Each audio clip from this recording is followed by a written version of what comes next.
x86 assembly, and why it's not that bad. And I gave that talk because maybe a month or 2 months before, I'm embarrassingly bad with names. What, me? Yes.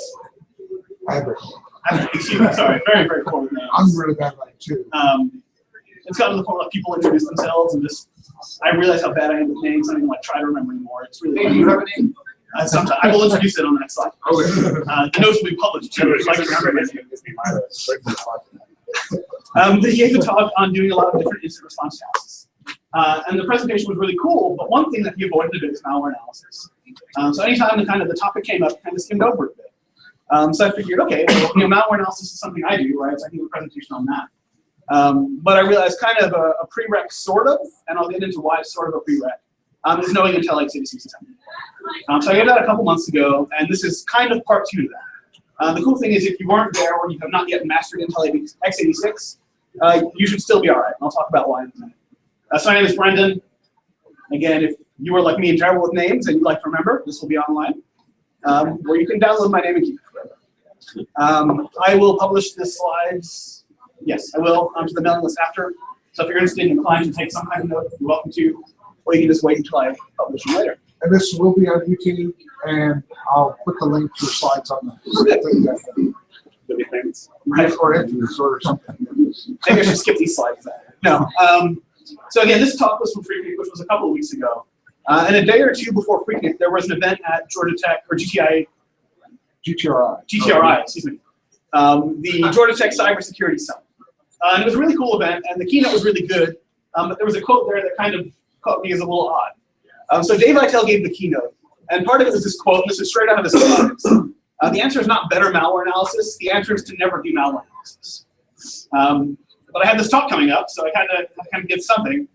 Well, no, it didn't really dissuade me, but I wanted to kind of highlight this to open it and explain why I think this is silly and why I think this is a bad idea. For a little bit of context, this followed a bit of his slides, which were about, what is it? Anomaly-based self-death, telling you to instantly rebuild at any sign of trouble.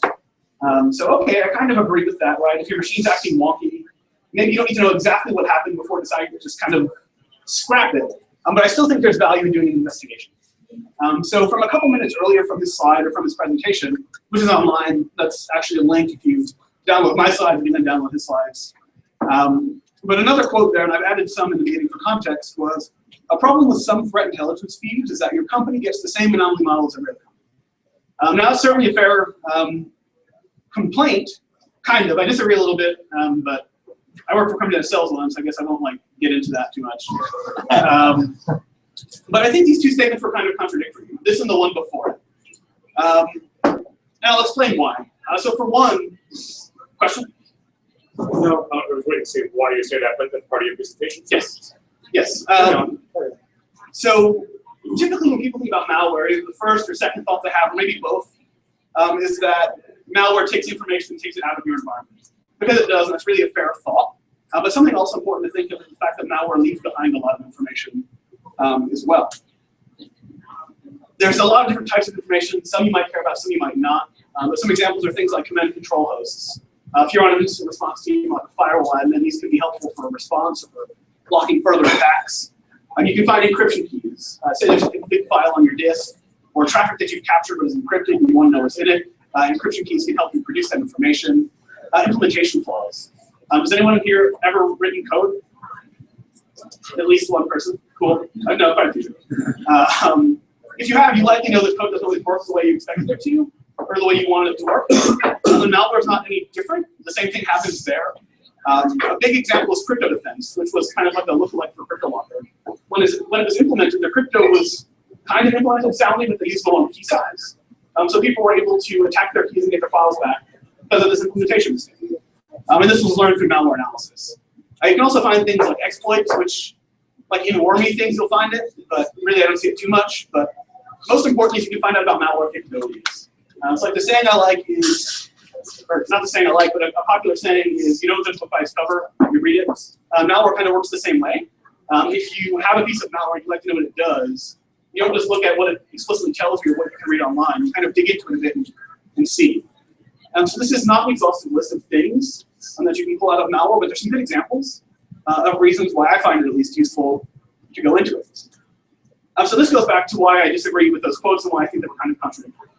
What he was saying was that he didn't like threat feeds because they were not generally specific to your enterprise and their needs. He also said he didn't really like malware analysis. Those two things together don't really make sense to me because no information can be more specific to the threats that your organization, state, country, whatever, faces than the information you're pulling out of malware that actually affects it. So if your employer has a piece of malware, you analyze it and read things, those are as related to you as anything possibly can be. Which is why I think those two, again, statements are kind of contradictory. So pulling this information out is the process of malware analysis, which is very conveniently the topic of today's talk. Just kind of worked out that way. It's pretty cool. So I've got a couple of goals. The first is to demonstrate why it's useful to do, why you should bother. But the second goal is to kind of show you that you don't have to be an expert who knows everything to start it. I'd like to show that no matter kind of what the amount of time you have to work with a piece of malware and how much you kind of know already, you can get at least something out of it. And I'll show you some kind of different ways to do that. So I'm going to break things up into a couple different categories, just to kind of break down things that you can do or when you can try doing. And the first breakup that we'll have is static analysis versus dynamic analysis. So static analysis, these are not concepts unique to malware, but static analysis is analyzing a piece of malware without running. I'll talk about some of the different types of information you can pull out of it or how you do it. But on the other side of that is dynamic analysis. That's basically everything but static. Anything that you can do while running the code, running the malware, is dynamic analysis. So dynamic analysis is a really good way to get a lot of information out in a quick and dirty fashion. And again, we'll talk about that as well. So I've got one more breakup of things. There are some advanced things that you can do, which are time-consuming when you know how to do them, but they kind of require a bit more know-how to do. And then there's some basic things, which I suggest you can do without really without much advanced know-how and then kind of low amounts of time. So one thing I'd like to make clear about this slide, though, this chart, is it's not like a Gartner Magic Quadrant situation, right?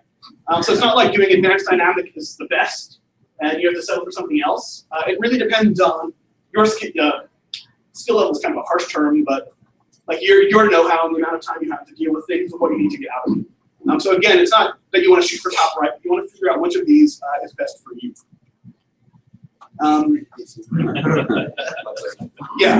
So I made this joke at Freaknik. I said this is not yet gone through peer review, and that is still true. It is not.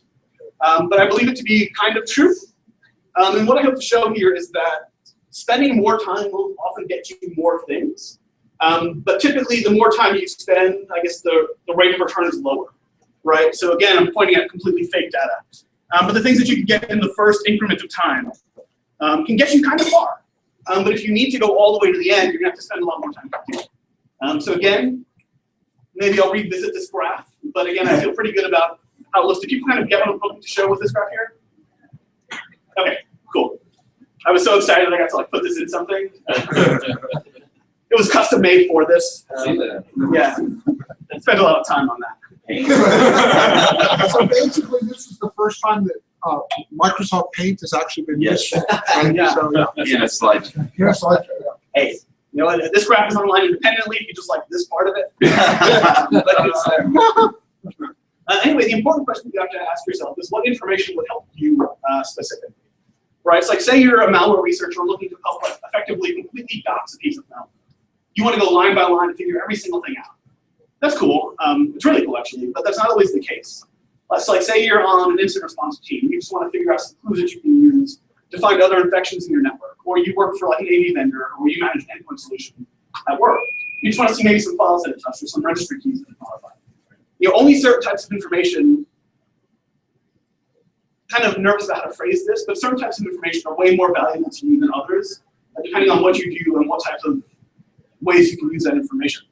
So what you have to do is figure out what that information is for you. So this is the one slide that has anything company-ish on it. And I put this here for one reason. The whole point of this is to show, or the presentation is to kind of tell you to keep in mind the information that you can use when you're doing an investigation, because that's kind of the vein of things that you want to look at. So when I do an analysis for work, which is some of the malware I'm going to show you guys, I have to keep this stuff in mind.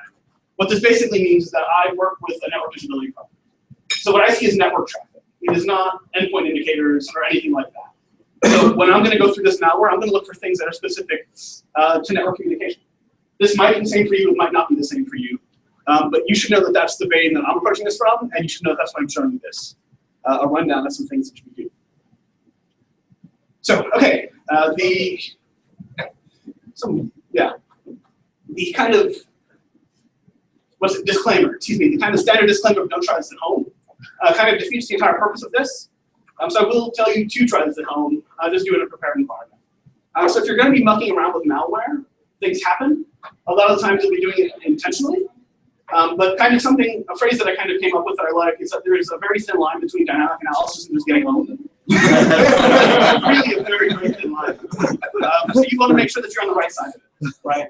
Because things will happen on purpose, things will happen accidentally. And I'll talk a bit more about how you should be prepared for certain things. But the follow-up disclaimer is that one hurts. Yeah, you should even be in a prepared environment for the static stuff.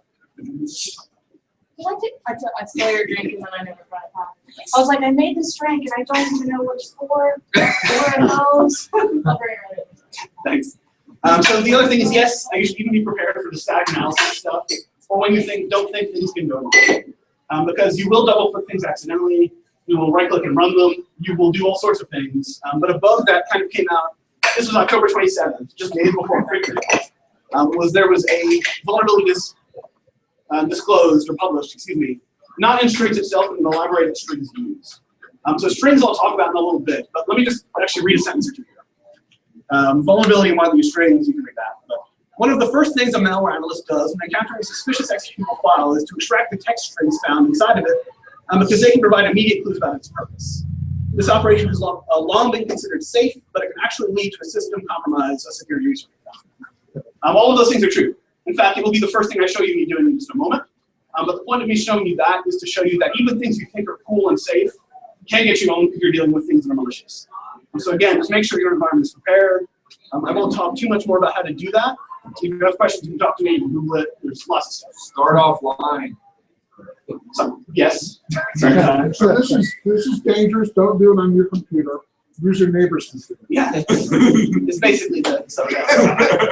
By hacking it first. Right. My other computer is your computer. Yes. Okay. All right. I'm sure it is one. Where do you think I got it? So the first thing that we'll talk about here is basic static analysis. So again, static analysis is things that you can glean without running your malware, and basic stuff is basic and quick things that you can do.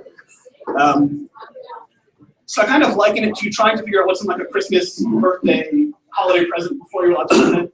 I don't know if this is the thing that you still do, like when you were a lot younger, maybe. I don't know. They'd like show you a present the night before, whatever occasion, and you like shake it and pick it up and listen to it, but you couldn't open it. Right? These are just like little things that you did without opening the present to try and figure out what was inside of it.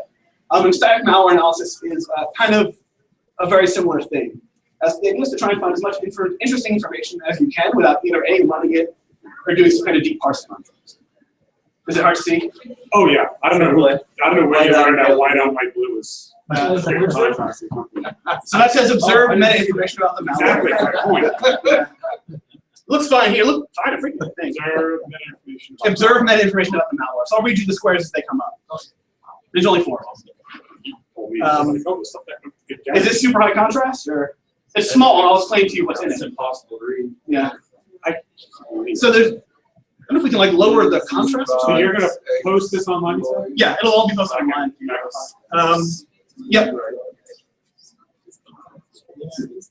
Maybe I'll make it a bit darker somehow. Looked fine. That won't help. Use an outline on that font. Yeah. I'll just use black font.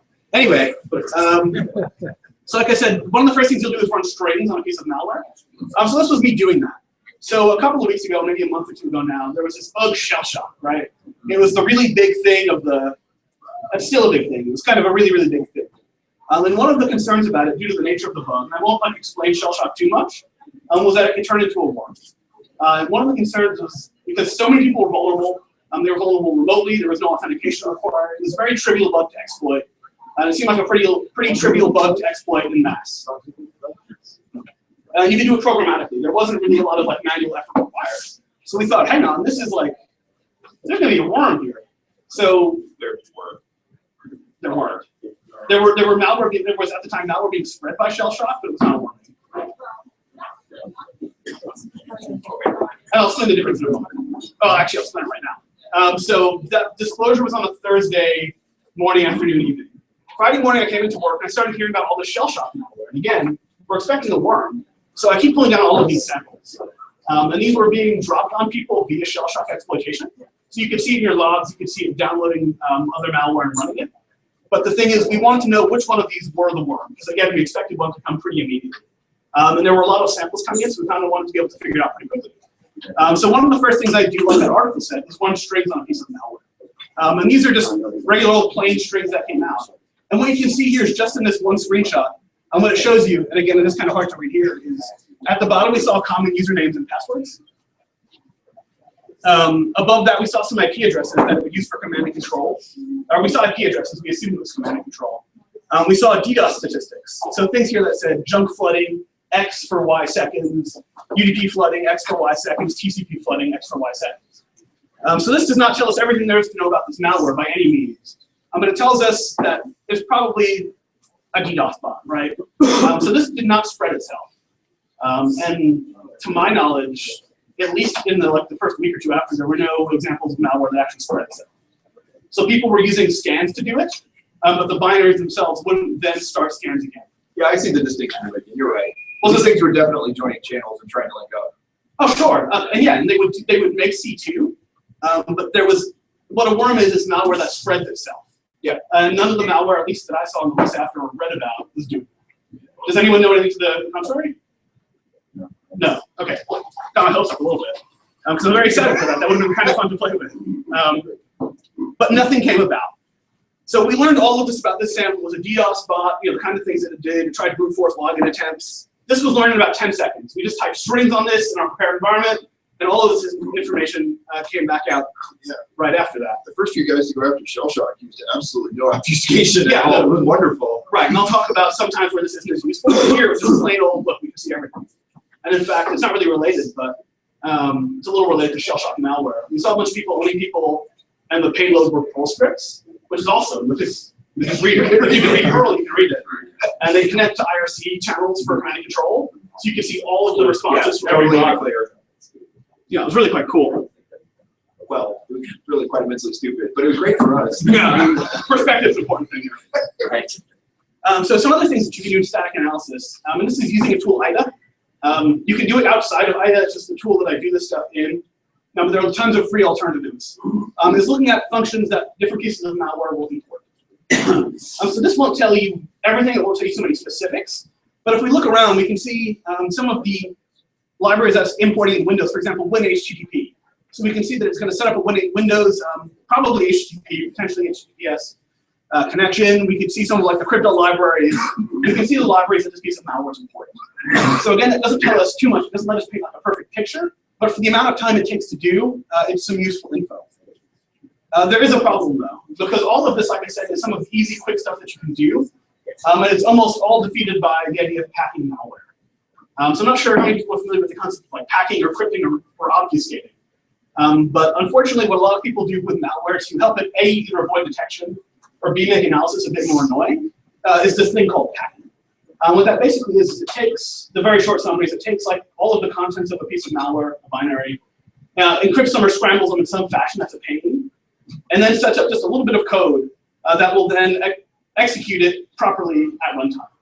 But since it's all scrambled, for example, things like strings, you wouldn't be able to see them because they don't exist in this form, plainly readable in the binary. So lots of people will pack their malware, but not everybody. And then you can run strings on unpacked malware and stuff. But this is useful to do, and it will get you some results on a fair amount of malware right out of the box with very little required.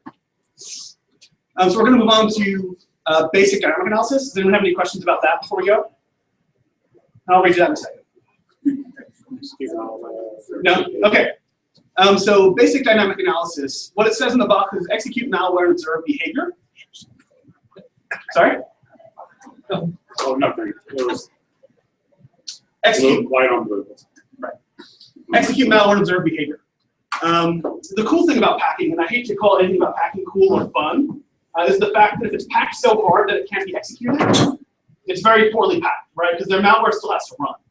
So the cool thing is that unpacking manually can take a lot of effort. It's hard to do. But we can just run malware and then see what it ends up doing. And that's what basic dynamic analysis is. And it's much easier than trying to manually unpack something. So I gave a little bit of a disclaimer earlier where I said a prepared environment is very important in malware analysis. But here even more so, because in dynamic analysis, you're not accidentally running malware. You're doing it intentionally. And there are a few things to be careful of. One of them is the fact that things can get accidentally owned. So you'd say, okay, well, I'm using a VM. I can roll it back. I'll just do this. Well, are you doing it on, is it connected to the internet? Is it connected to the rest of your corporate network? Is it actually your corporate VM that you just plan to revert with having all your AD cards on it and all your other stuff?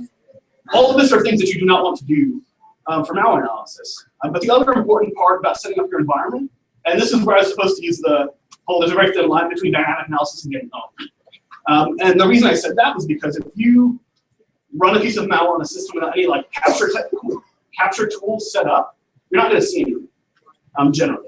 So part of preparing your environment is preparing it with the right amount of capture tools. And there's a couple that I'll show off today. There's a couple that I'll show off today. Things like logging file system changes, or network traffic, or registry keys. All of these are things that you want to capture, which are very hard to do by just clicking around and looking. So the sample that we're going to talk about today is CryptoLocker, or at least in this case. And I talk about CryptoLocker in particular for a couple of reasons.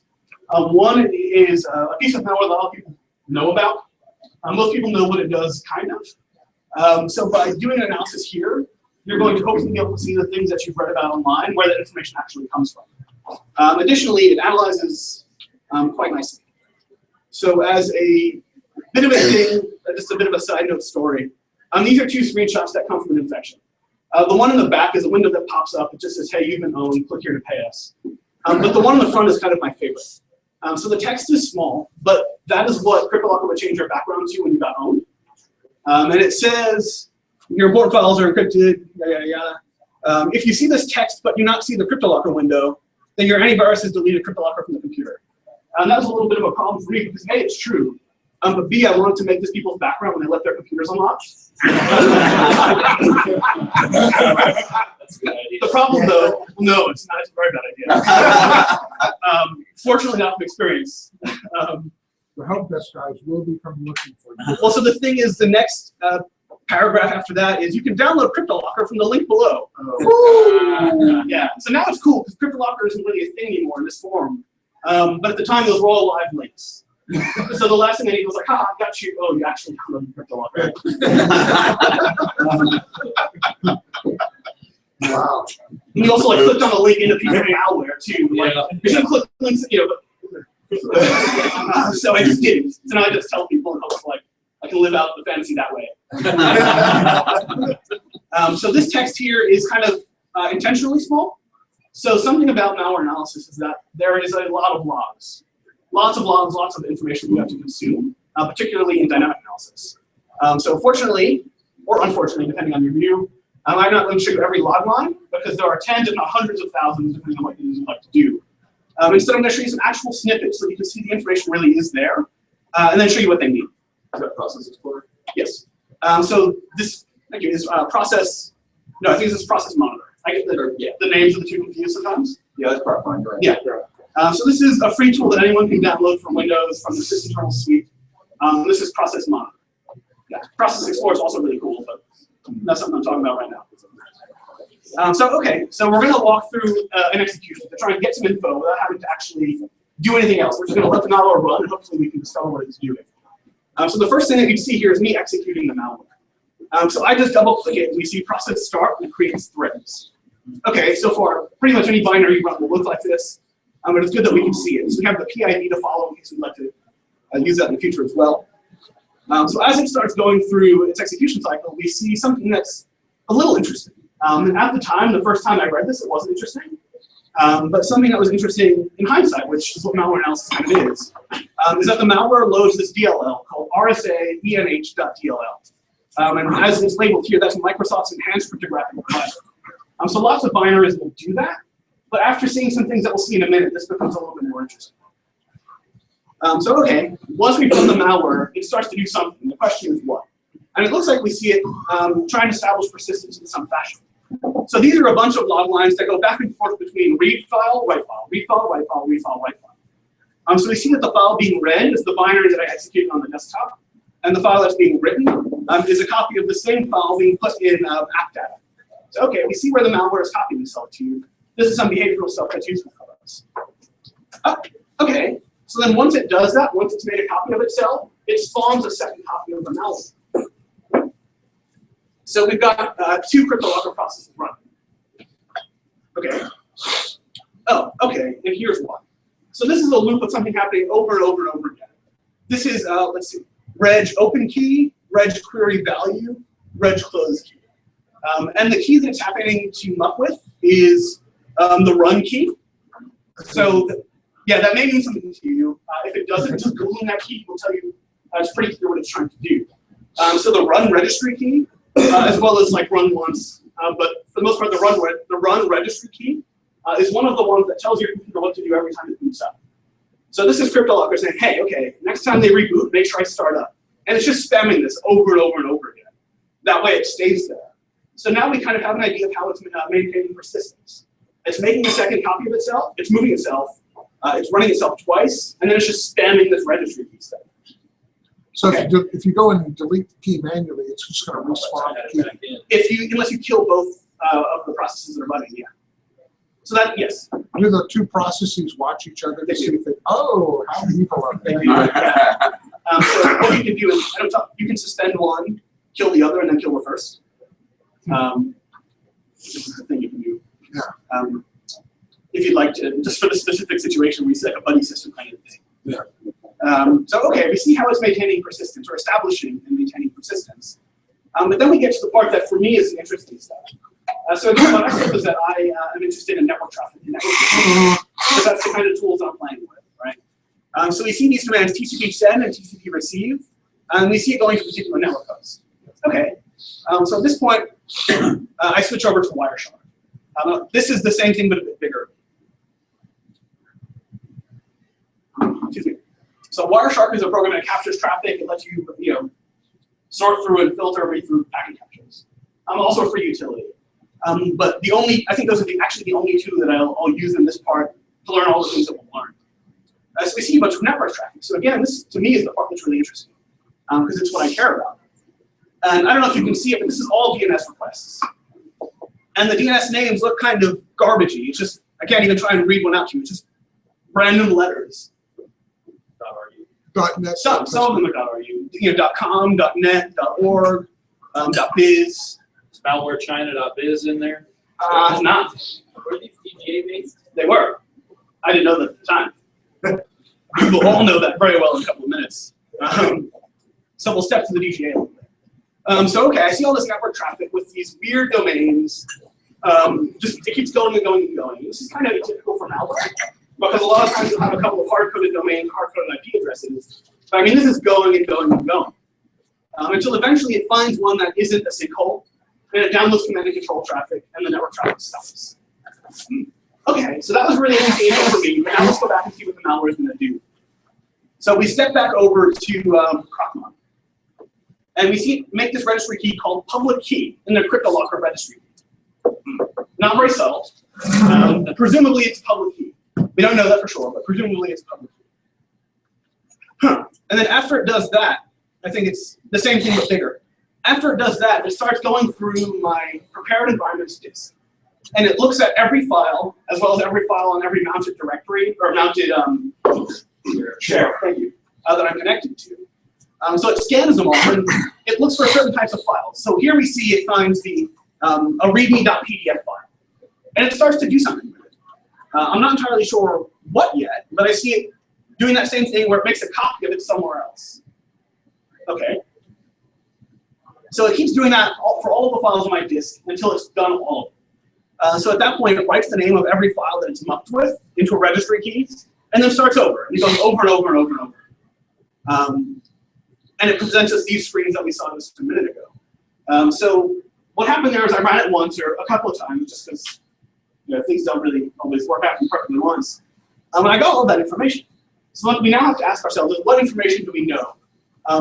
A little bit of a hint, a little bit of a spoiler, is that no was underlined and italicized. It's also bolded, but so is everything else in this template. Otherwise, it would have been like super bolded. So what do we know? We know some of the domains that tried to contact, and some of the IP addresses that tried to contact. So some of those were sinkholes, but still useful for me because if I'm like an incident responder and I see people talking to those sinkholes, even if those sinkholes weren't where the infection happened, they're still signs of a compromise. What's a sinkhole? Oh, excuse me. Yeah, good question. So a sinkhole is something that malware analysts or like AV companies will use for research. So like there were a bunch of domain names here, right? And only one or two of them were actually registered by the attackers. AV companies or independent researchers, whatever, will register other ones. That way you can get a count of how many people are infected. Or see other things. Because if you register one of those domains and see 100,000 hits, okay, 100,000 unique IPs, presumably you have about that many infections. So those things don't actually compromise you, but still if you can see traffic to a known sinkhole, it means something bad is happening. We've also got we've got a registry key. We don't exactly know that the public key is really a public key, but we know about at least one thing that we can look for on the host that was potentially hurt. In this case, pretty plainly compromised. Then the next slide, though, is what do we think we know? And there's an important distinction here that I'll clarify in a minute, but a few other things. One, we think it takes advantage of some advanced public key crypto. So some malware will try to implement its own crypto or like use a weird XOR system or some kind of homespun crypto. But here we saw a registry key that said it was a public key, and we saw them load Microsoft Enhancement Protection Provider. Okay, so we don't know for sure, but that's kind of like probably what's going on.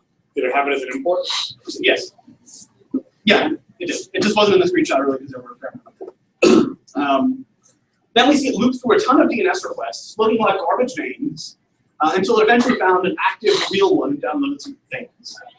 Okay, and something we think we know is that it didn't begin encrypting until it receives a public key from a command and control system. Okay, so that might be a bottleneck, right? If it won't actually begin encrypting files until it's reached out to its command and control server, which happens over a network, and I care about it. And what I care about is the network.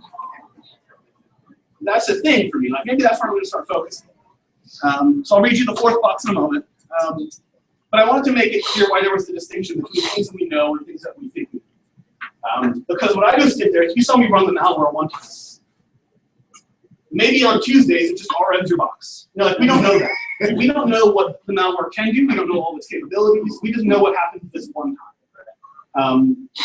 And depending on how much time you have, or the scope of this investigation for you, one time might be good enough. You got some IP addresses, clean, we're cool, but maybe you'd like some more info. And that's where some of the more advanced things come in.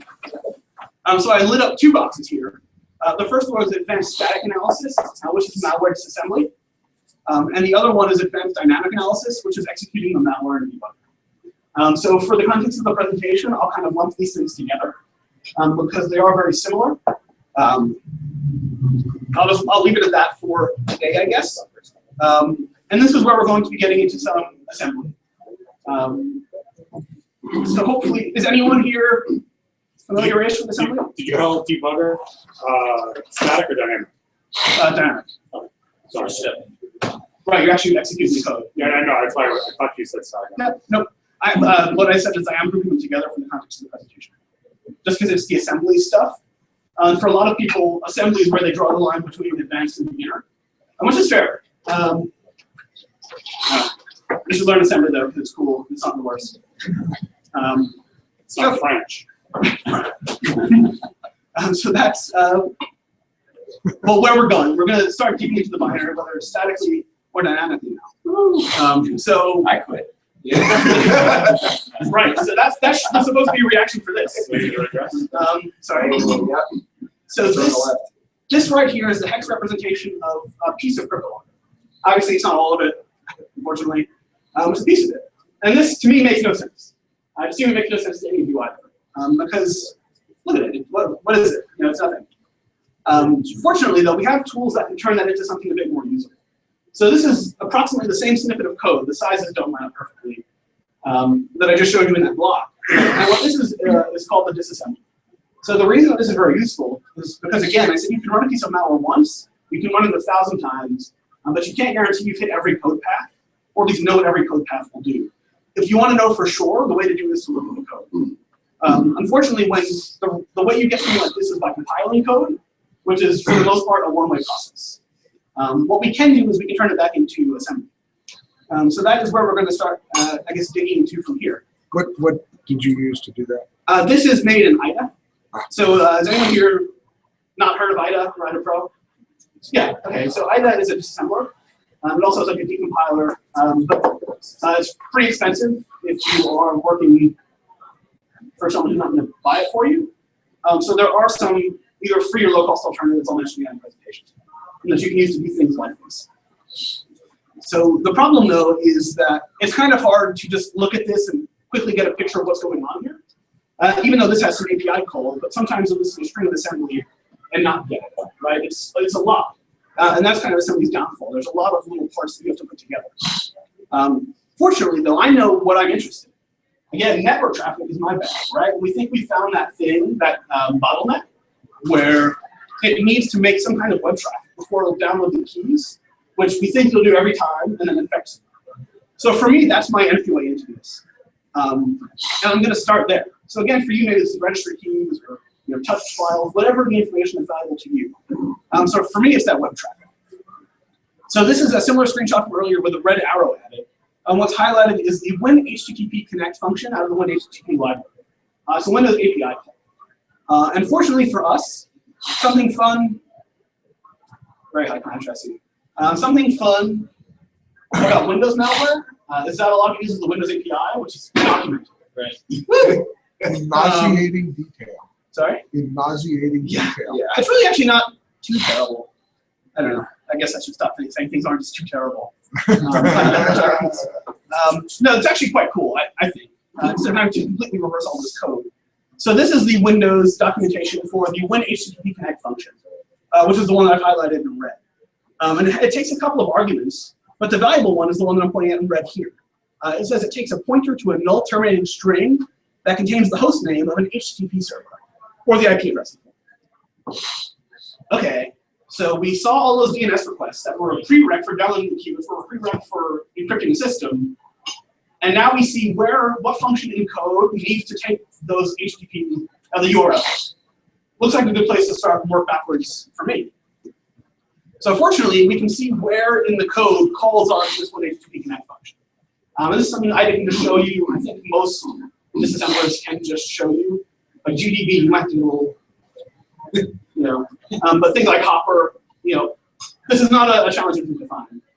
But the cool thing is it allows us to work backwards. So we see where in the malware when HTTP connect is called. And we also know that one of the arguments is the host name. So what we'd like to do here is follow back into the host name, or follow back to see where we can get the host name out of. So this function here that I pointed out in red, and we're working from the bottom up because we're working backwards in execution. The one here pointed in red that I've renamed connection check is where that HTTP call is. And we know that the server name is passed in as an argument. So for those unfamiliar with assembly, the way you pass arguments into functions is by pushing them onto the stack before you call. So by knowing which argument it was, we can tell where the push happens. So here I've marked it in yellow. So there I've marked it in yellow, and that's where the server name ends up before it gets pushed into our connection check function. So okay, then I follow EDI, that register containing the address of the host name up. So we see test EDI, okay.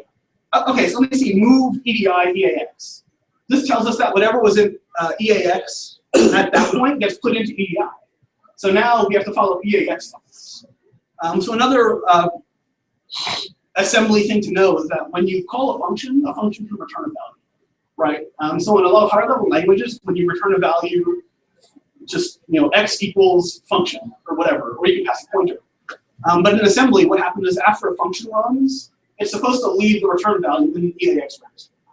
So we see EAX has the value of our host name and a function call right before it, which I'm pointing at in blue. So here, unfortunately, it doesn't tell you directly what the function is, but I was able to run it dynamically as well, which is where the debugger comes in. So we were able to see what was actually in that register around the code. So now we're going to make a hop to that function to take a look. Oh, okay, so sorry, this is a little bit. So this is a little more of the last function. But what I want to show you was the bottom. Sorry? So what I wanted to show you was the bottom block. So what we're able to see here, if we follow this through, is that this is going to happen in a loop. So this looks very similar to the behavior that we were expecting to see with what he called the DGA, or domain generation. So it somehow generates a host name, it tries to connect to it, and then it loops tons of times. Looks like we're on the right path. So here what we're going to do is we're going to jump into the function pointed out by the blue arrow, which is here. So okay, we see a few things now. We're working from the top down this time. In blue, we see an argument that was passed in. And if we were to follow that code backwards, we'd see that was the number of times that we looped for our code. So it compares that to 3E8 hex. Does anyone tell me what that is in decimal? Sorry? What was it? 3E8. We can find out. That's 1,000. It's 1,000 decimal. We got that one out there. And so we see it check to see if it's done it 1,000 times. And if it hasn't, it'll take the code path on the right-hand side. And then it makes another call. Okay, so we see it call get system time, which gets the system time. It's also documented. Then we see it call this function, which I've renamed DGA, which is a little bit of a spoiler for what's ahead. So what we were able to do is jump into that code. And I've summarized it with a flowchart that's super high contrast here as well. If you guys would like, I'm not showing you this to hide the code from you. More than happy to walk anyone through the DGA code. It's a little bit of code, and this is kind of an easier way to represent it. So what we have here is, we'll start here. It generates an array with some seed values, and it uses that to produce a key, which is this box. It uses that key to produce a domain via that DGA function that we were just about to jump into. And then it checks to see, using the connection check function that we saw, whether or not that was valid. If it was valid, it goes on and is married. I'm not really sure how to conjugate that phrase there. And if it's not valid, it'll keep looping until it finds one that is real, up to 1,000 times. So at this point, this for me was the victory condition, right? I wanted a way to kind of tap into that bottleneck using network traffic. And what I found was the algorithm that would generate all of the domain names it would try for a given date. So the thing is, anyone doing malware analysis can do that, right? But if you step through every piece, or anyone doing malware disassembly, excuse me. But if you step through all of the malware and try and disassemble it line by line, it takes a very long time. And that's because, I think I saved the number. No, there were about 400 some odd functions in this piece of malware. Working backwards like we just did, we touched 5. Wow. The numbers are approximate, but percentage is what I have. We touched 2% of the functions to win the game, right? So it saved us a ton of time rather than having to go through line by line and learn every single thing the malware did. So that was the static portion. I have a couple things. Does anyone have a question about that before we move on to some, I guess, wrap-up stuff? I've got my laptop too, if anyone's curious about what it actually looks like. Obviously, I have my laptop, I guess. So if you'd like to go forth and be married to this at home, what are some things that you can use to recreate this? The one that's big and bolded is your favorite search engine, because there's no sense in reinventing the wheel, right? So at the time, there wasn't too much information on CryptoLocker, but now, let's say CryptoWall is the new one, right? Or the new one that has kind of become the mainstay ransomware. If you wanted to get into CryptoWall right now, there's tons of info on it. It's not a solved problem. There's information out there that's not published, but you might as well read what is published first, right? It would give you a really good background. So Googling or Binging or whatever is an awesome way to start. But there were a couple actual applications I used. So I used Process Monitor, which again is part of the SysInternal suite, which is freely available from Microsoft. Wireshark, the network traffic packet capture utility, which is freely available as well. Strings, which is freely available as well, but you'll need one on a VM, like all this other stuff. And then the one that I use also is IdaPro. So again, IdaPro is not cheap. It's kind of hard to pay for, like straight out of pocket. If you don't have the ability to buy it, it's reasonable. But if you're looking to do this yourself, it's just kind of like a hobby. There's a couple alternatives. Ida Shareware, which is IdaPro, but a couple versions back. Still certainly plenty useful. Sorry? I think it's version 5. Yeah, and now I think we're on 6.6. Yeah, So usually you can't save anything with it or something like that. can you not see if I can use it? So there's a demo Oh, the that demo actually has a lot of version of the features, current, but you can't it's save kind of those. blocked. And there's freeware, which is not for commercial use. Don't use it at work, please. But that has all the features up through version 5 or whatever. But there, IDA is available for Windows. Well, yeah, but the freeware is, yeah. Although I haven't It's used Windows it in a while. 7. Yeah, I've run it as long as well. It seems to work pretty well. But if you want to get the shareware, only runs on Windows. So if you're not on Windows, a really good alternative that I have listed here is Hopper. So Hopper is kind of like an IDA. At first, people won't really call it a competitor, just because again, IDA is like this, the answer, right? For the most part. But Hopper is a really cool project that is a disassembler. I think they've started to add decompiling to it. A little bit. A little bit of decompiling. It's significantly less expensive. I'm talking about like what, a $50 license or $60 license. I'm sorry. For Hopper. Hopper. Okay, well, it got more expensive. But it's still like a factory. Compared to like the $1,500 IDA, you know, it's a fair bit more affordable. How much was it now? It's like right around $100. That's expensive. Yeah, it used to be around 50, 60. Well, it's not free. Right. Yeah, but there are some free alternatives like Object. So things like Hopper or IDA are going to be a lot prettier, a lot easier to play with. If you'd like to just get started yourself, something like Object for object dump, or even hex dump. I think there's a hex dump disassembler. But these are free ways to do that as well. Realistically, if you're interested, I think spending $100 or whatever for Hopper is not a terrible idea. So these are all of the tools that I used for this today. Like my VM, the VM that I use has lots of other tools, but the point is that you don't need to use all of those things to get by money, which is kind of what I was hoping to show off here. So if you'd like to learn more, there's a couple resources I point you at. The first one is opensecuritytraining.info. It's the same site that I pointed people out after the assembly talk. They have a ton of courses, but courses that you can just download and do your own leisure, right? They provide videos, slideshows, labs for, you know, there's like 4 disassembly courses or something, malware courses for everything. It's really an awesome resource, all free. Check it out. A good book, Practical Malware Analysis. It's a no-starts book. And it's cool as a textbook, but one of the cooler parts is the authors of it, they hand-wrote custom malware labs for the entire book. So there's tons of custom written binaries for this. And the labs have very in-depth written solutions. So if there's a thing you're trying to do that you get stuck on, and you try to do their lab event, you're not getting it, their lab answers are like, you know, very well documented, I guess. And that one's a no start. So if you Yes. find the coupon code, there's always at the 30–40% off, whatever is like that. You can get the free PDF if you buy the paper version. Yeah. So it basically makes it almost the same cost as Amazon. Yeah, so the cool thing about no starts is whenever you buy a hard copy book, they give you a PDF included, or you can buy or a PDF Or included. or whatever. Yeah, or you can buy just the digital version. But again, it's certainly an affordable book. It's very, very. That's the red book with the alien on top. Yeah. Yes. And then the last book that I recommend is the IDA Pro book. Also, Despite its name, the IDA Pro book, it's not all specific to IDA, but a fair amount of it is. If you're looking to learn IDA, it's a very, very good resource. If you have money to spend at Black Hat, Presigo usually teaches an IDA class at Black Hat for the trainers. Yeah, and a friend of mine took it this past go around. They said it was good. It's a good class. There's actually, I'm kind of new to it. It was a little bit over my head. to be Did you take honest. it this year? 3 years ago? 2 years ago? Yeah. And it was just like, if you got a little bit behind, you were yeah, it was, it's tough writing a report for a client while you're sitting in that class. So Which is probably a sign of make sure good you're class. dedicated to the class. That's all I'm saying. Yeah, and the authors of Practical Malware Analysis also do a Black Hat course. Oh, yeah, it's all medium. Yeah, they did a couple courses, and yeah. So they do a beginner's course and an advanced course. So that's what I've got for you. And I'm happy to dig in on my laptop. Like we can actually just go through a piece of malware. I've got my VMs, I've got my IDA. So if you'd like to actually see any of this, I'm more than happy. I will republish the slides. These are basically the same as we're giving you FreeNet. But I'll send them out to the DC404 mailing list. You can contact me by email or on like FreeNet RC channel. That's like it's growing a little bit. It's gone from like 6 to like 8. But we're there on Freenode. Just pound DC404. And I think that's it. Thanks.